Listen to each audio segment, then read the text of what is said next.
Welcome to Shatter. Help me reach 5,000 subscribers. Support the video with a like and leave your thoughts in the comments. I want to live for myself without you. That's what Emily said across the table at Olive Garden, twirling her straw in a half-empty glass of Diet Coke like she was bored. Her tone wasn't loud. It was worse. Casual. Final. Like she had rehearsed it 100 times in the mirror before finally spitting it out. People at the tables around us were laughing, clinking glasses, eating breadsticks. And I just sat there, frozen in the kind of silence that doesn't beg for answers. She waited for me to argue, to protest, to get angry. Instead, I leaned back, stared at her for a long moment, and said, "Go ahead, but not in my house, not on my dime." Her fork clinked against the plate. That was the first crack in her mask. She blinked, tilted her head, and whispered, "That's not what I meant." But I didn't respond. I just let the silence spread across the table like spilled wine. It was in that moment something shifted. I realized she wasn't making a request. She was making a declaration. A challenge. She thought I would chase, plead, bargain. That I would play the dependable husband role I had played for years. She thought wrong. I watched her face change, just slightly, as the waiter set down the check. She usually slid it toward me without thinking. Tonight, she didn't touch it. She just sat there, waiting, hoping I'd cover it like always. I took my time. I signed my name slowly, stacked the bills neatly, and left enough for the tip. But I didn't make eye contact. For the first time in our marriage, I let her feel what it was like to be invisible. On the drive home, she filled the silence with nervous chatter about traffic, about a coworker, about a new yoga studio opening near Target. I nodded once, maybe twice, but I didn't say much.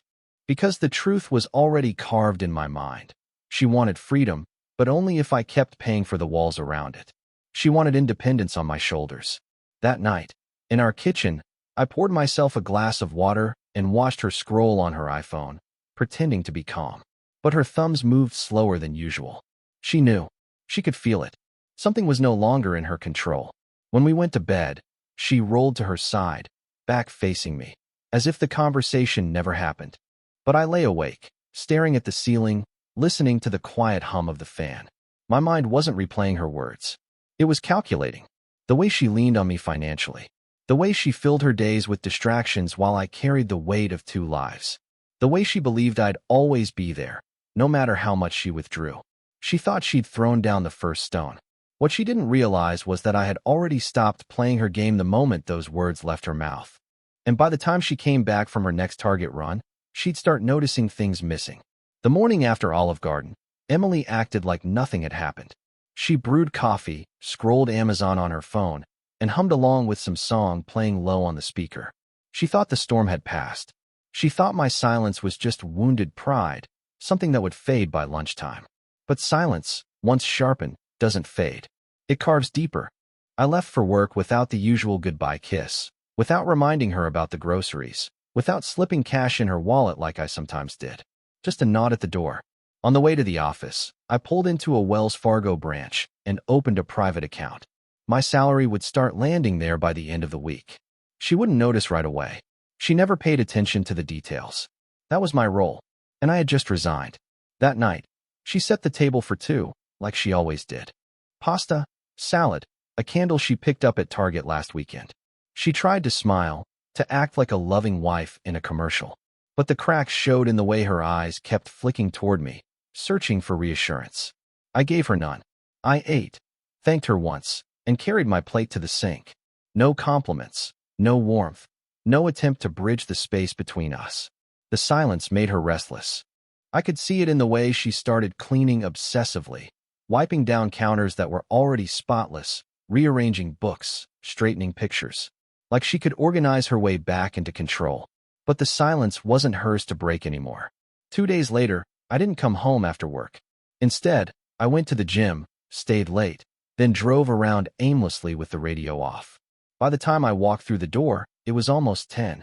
Emily was on the couch, hair done, makeup on, a bottle of wine open, 2 glasses waiting. She looked at me like she had been rehearsing a scene all night. I glanced once, then headed upstairs. No questions, no excuses, just absence. By the end of that week, she started texting me during the day, something she never did before. Short messages. How's your morning? What do you want for dinner? Miss you. I replied with surgical precision. Fine. Doesn't matter. Busy. Each word a scalpel, each silence a mirror. She thought independence was hers to claim. But now, for the first time, she was getting a taste of it. Independence with no safety net. Freedom with no anchor. And she hated it. Because the version of me she thought she controlled was already gone. It didn't take long for the mask to slip. Emily was careful, but not careful enough. She had always assumed I wasn't paying attention. That I was too predictable, too routine, too loyal to ever notice the shadows she left behind. She forgot silence sharpens focus. One night, she left her iPhone charging on the kitchen counter while she showered. I wasn't looking to pry. I wasn't desperate. I was documenting. The same way you check the locks before leaving the house. Not because you expect danger, but because you know ignoring it would be foolish. Her phone lit up once. A preview.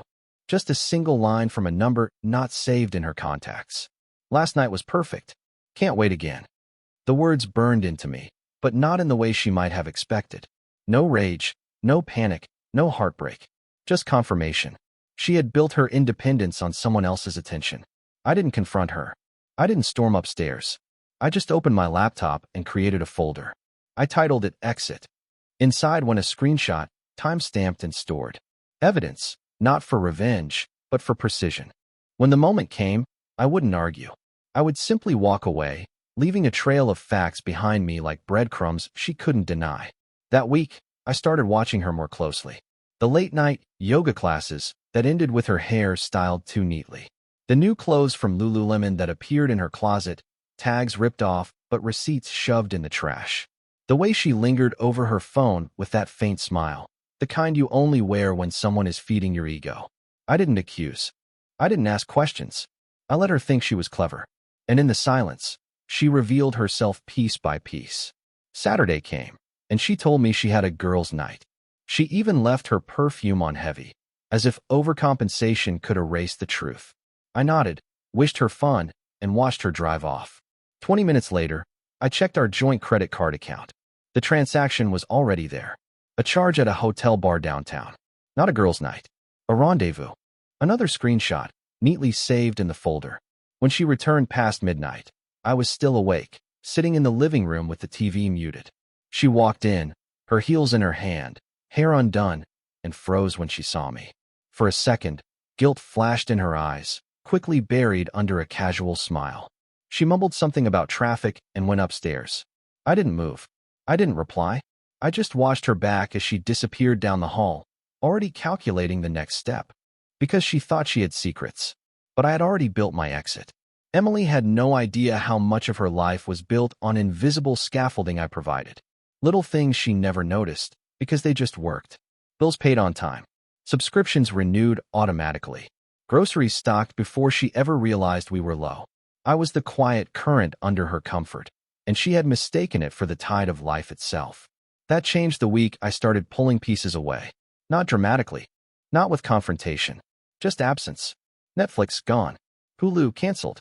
She sat on the couch one evening, remote in hand, scrolling through empty menus, frowning. She muttered something about a glitch, rebooted the app, tried again. Same result. She sighed, tossed the remote, and went back to her phone. I watched from the kitchen, sipping water, saying nothing. The next day, she texted me while I was at work. Hey, did you forget to pay the internet bill? Connection's down. I replied with a single word, handled. I had already moved the account into my private billing. The Wi-Fi was running by the time I got home, but the message was clear. She was no longer at the center of my efficiency. Her car was next. For years, I had topped off her gas tank every Sunday after doing groceries at Walmart. She never even thought about it. That Sunday, I drove past the station and didn't stop. By Tuesday morning, she was running late, slamming doors, cursing under her breath as she realized the tank was nearly empty. She texted me again. Really? You couldn't fill it up? I didn't answer. Money was the quietest shift. I rerouted direct deposits, moved savings, cut off the joint card she used for her Starbucks runs and Bath & Body Works splurges. At first, she didn't notice.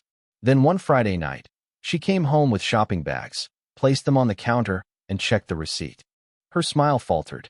She opened her wallet, pulled out the card, stared at it like it had betrayed her. Declined, she muttered. Then she laughed nervously, as if the word itself couldn't be real. When she looked at me, searching for an explanation, I simply raised an eyebrow and went back to reading. No arguments. No excuses. Just detachment. The cracks widened quickly. She started calling her sister, her friends, even her mother, voicing little complaints. He's acting strange. Cold. Distant. He canceled things without telling me. They reassured her it was probably stress. But I knew better. I wasn't stressed. I was finished.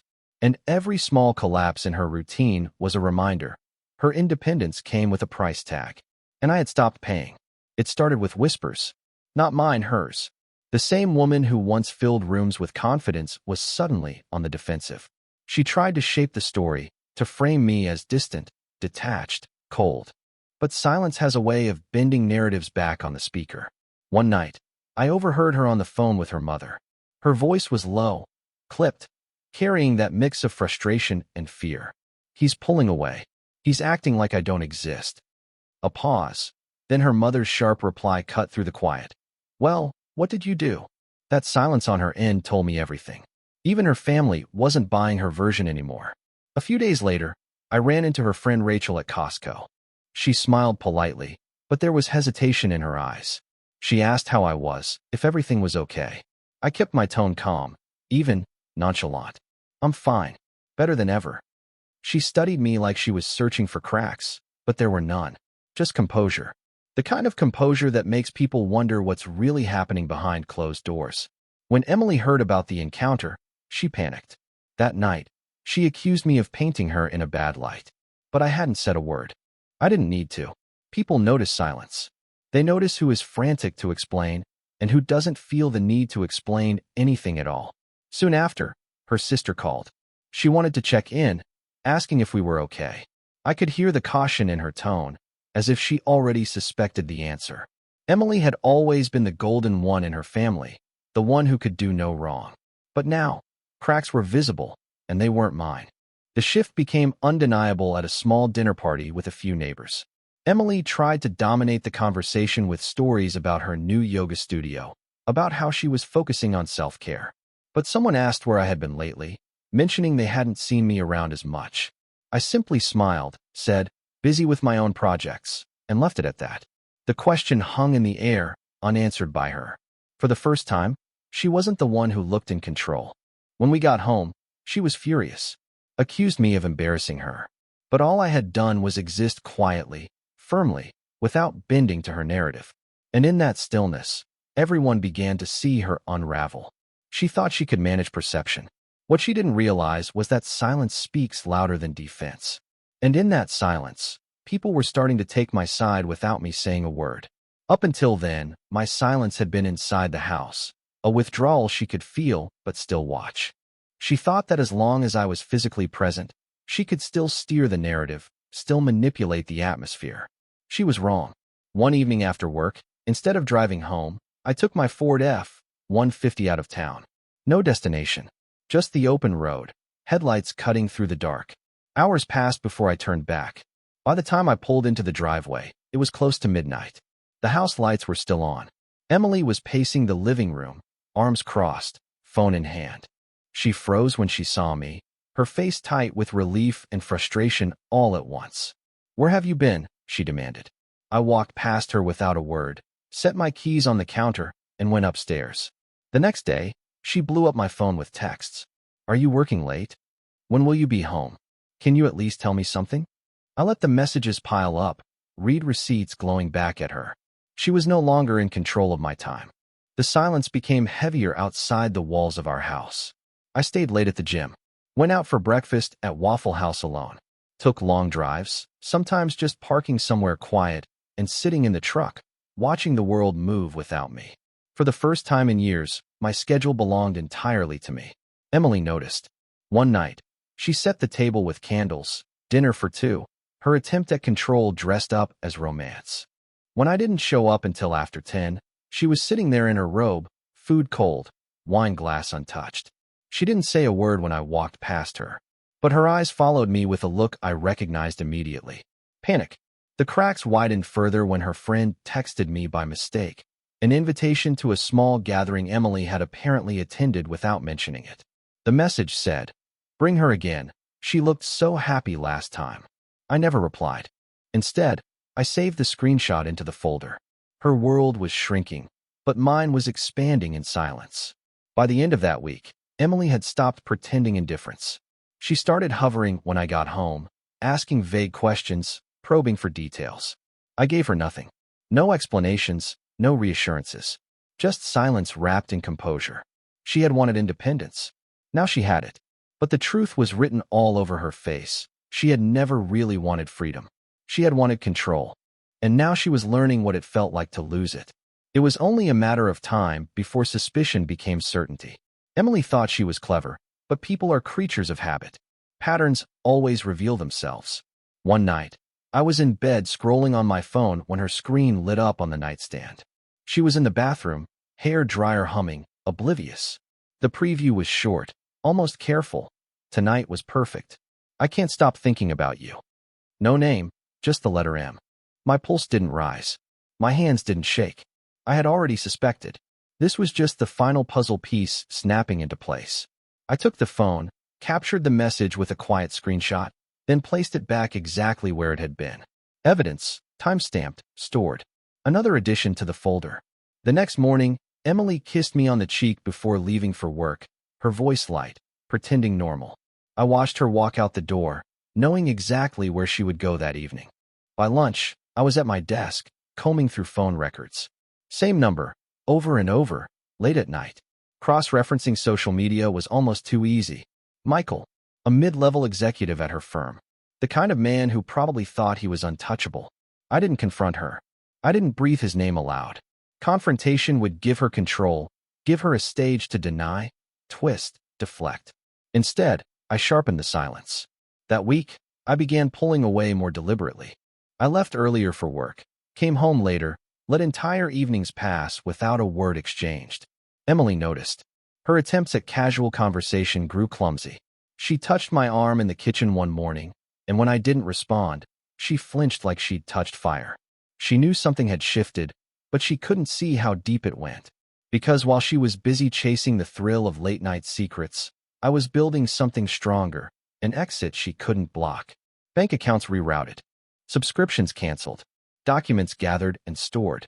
And now, evidence lined up neatly in my private folder, waiting for the moment I chose to use it. Emily still believed she was in control. She thought she had options, choices, leverage. But what she didn't understand was simple. She had already lost me the moment she spoke those words at Olive Garden. Now, all I had to do was let her keep playing her game. The more she believed she was winning, the quieter my strategy unfolded. And when the silence finally broke, it would be on my terms. Silence has a strange way of traveling. It seeps into rooms, into conversations, into the spaces where excuses usually live. Emily thought she could manage the story, keep her image polished, but the cracks were spreading faster than she realized. It started subtly. Her sister called one evening, her voice unusually cautious. She asked if everything was okay, mentioned that Emily seemed different lately, distracted, evasive. I gave her nothing but calm. "I'm fine," I said, steady as stone. "Really fine." And that was all it took. Doubt shifted direction. For the first time, it wasn't me people questioned. It was her. The same week, Rachel from down the street sent me a message on Facebook. She wrote, "Not my business, but I saw Emily downtown the other night. Didn't look like girls' night to me." Attached was a blurry photo. Emily at a hotel bar. Michael leaning in too close, his hand on her lower back. I saved it. Another piece for the folder. I didn't reply. I didn't need to. Rachel's message meant everything I wanted was already happening. The truth was leaking without me lifting a finger. At work, I kept my composure. Colleagues asked why I was staying late, why I looked calmer than usual. I shrugged, smiled, carried on. Emily, on the other hand, grew restless. She started calling me more during the day, not with warmth, but with desperation. "When are you home? Where are you now?" The woman who once demanded independence was now clinging to scraps of certainty. One night, she tried to reclaim control by hosting a dinner with friends. She dressed carefully, laid out the table, poured wine, and smiled too wide. But people noticed. They noticed how I sat quietly, unbothered, detached. They noticed how she filled the silence with nervous laughter, how her eyes darted toward me, searching for validation I refused to give. Later that night, one of her friends pulled me aside. "She's not herself lately," she whispered. "What's going on?" I didn't answer. I just held her gaze, steady, unreadable. The silence said more than words ever could. When everyone left, Emily confronted me.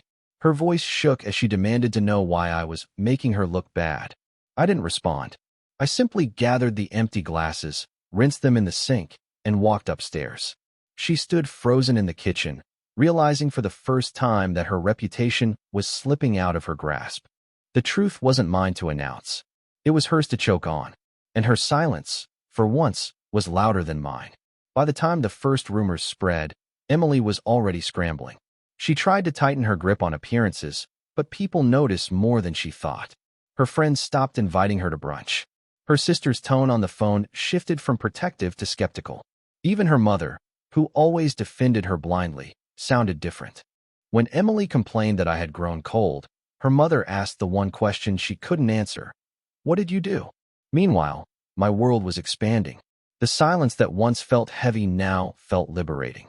I spent mornings at the gym, evenings working on projects I had abandoned years ago. I reconnected with friends she never liked, people she once dismissed as distractions. They welcomed me back without judgment, and for the first time in a long time, I felt like myself again. Emily, on the other hand, grew smaller every day. The mask slipped in public. At Target, I watched her snap at a cashier over a declined card. At a neighbor's barbecue, she forced a smile so brittle it cracked when someone joked about date nights.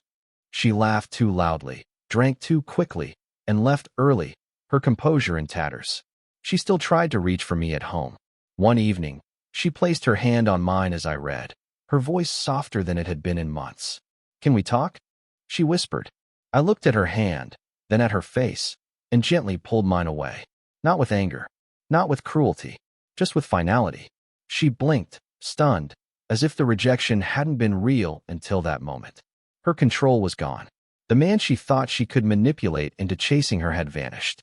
What remained was a stranger she couldn't read, a man she no longer had access to. The silence that once frustrated her now terrified her. And yet, I wasn't punishing her. I wasn't even angry anymore. I was indifferent. She had mistaken my love for dependence, and when I stopped giving her attention, she discovered what true independence actually felt like: loneliness. By then, I had already built my future without her.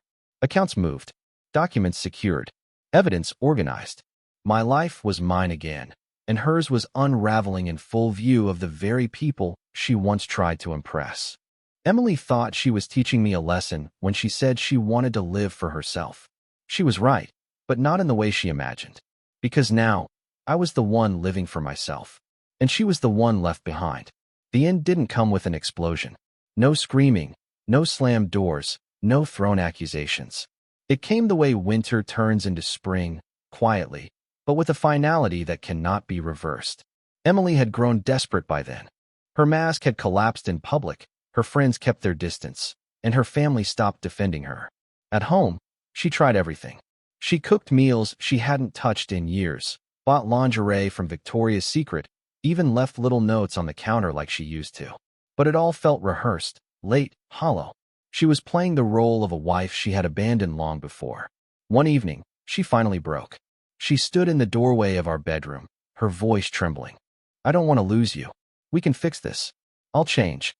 I sat on the edge of the bed, calm, collected, watching her struggle to summon the authority she no longer had. She stepped closer, whispering, "Please, just tell me what to do." For years, I would have folded at those words. I would have softened, reassured, given her another chance. But that version of me was gone. The silence between us wasn't anger anymore. It was clarity. I stood, walked past her, and picked up the envelope I had prepared weeks earlier. Inside were the papers, signed and ready. I placed them on the dresser between us, not roughly, not with drama, just a quiet gesture that spoke louder than anything I could have said. She stared at it, her face draining of color. "You're serious?" she whispered. I nodded once. No explanation, no justification. She reached for me then, her hand trembling, but I stepped back. Her eyes filled with panic, with the dawning realization that she had finally lost control. I looked at her one last time.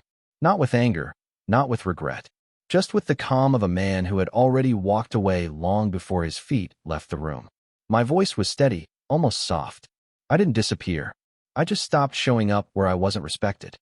Her lips parted, but no words came. For the first time, she had nothing left to say. I walked out of the room, down the stairs, and into the night. No sound followed me.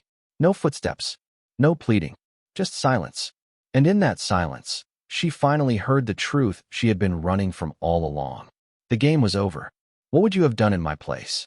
If the story hit you, leave a like. And don't forget to subscribe. It only gets stronger from here.